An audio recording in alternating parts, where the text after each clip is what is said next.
จอยเสียงแม่ก็บาดเจ้าเนาะเปิดเพลงรอเพื่อนสู้มือหน่อยซูเปอร์โดมเลยดิสู้เสือถ่ายโอ้เสือถ่ายอ้อยังตูงมงายก็เสือมันก็ยานลูกตึ้งกันไหน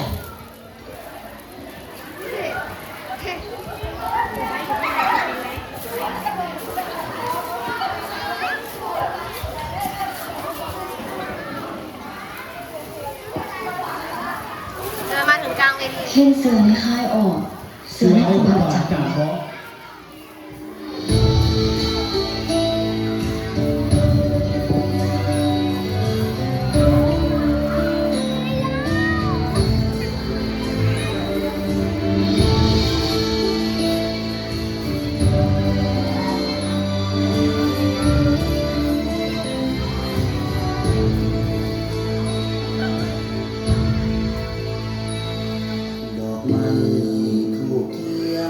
ไข่ขาวเหล่า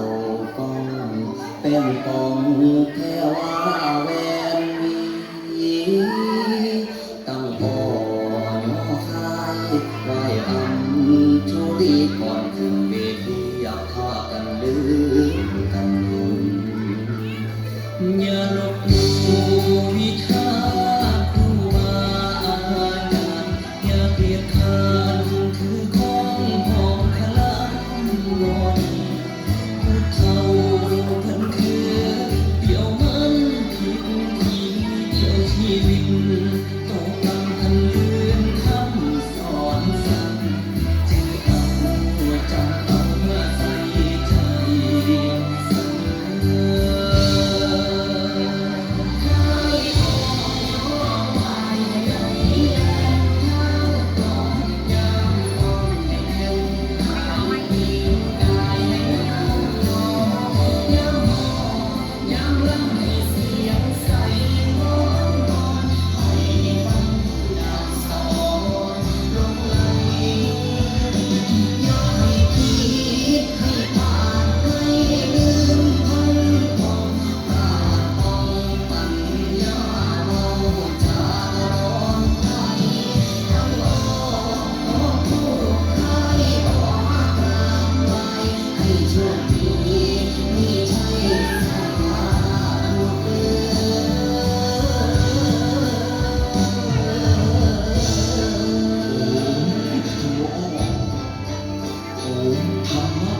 ขอเสียงปรบมือดังๆสำหรับชุดการแสดงชุดสุดท้ายนะคะถือว่าสุดยอ